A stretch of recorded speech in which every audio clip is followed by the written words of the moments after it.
আসসালামু আলাইকুম। আমি আসছি এখন নোয়াপাড়া চা বাগানে। তো এই জায়গাটাতে অনেক দিন আসা হয় না, তো আজকে আসলাম, মনটা টান দিল আসার জন্য।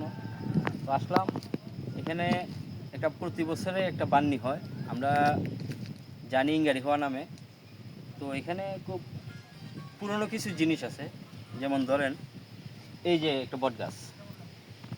এই বট গাছটার বয়স আনুমানিক আমি বলতে পারবো না, তবে অনেক, কয়েক যুগ হয়েছে কয়েক ইনশাল্লাহ। যুগ। তো এখানে আনুমানিক ছোটো বড় 6টা বট গাছ আছে। তারপরে দেখেন এখানে একটা কুয়া আছে, তো এখানের পানি শুকায় না, তো কোনো সময় শুকায় না। এখানে একটা, এখানে যখন বান্নির সময় বাগানের ছেলেমেয়েরা গোসল করে এখানে লুট দেয়। তো পরিবেশটা আসলে অনেক সুন্দর, কি মিষ্টি বাতাস।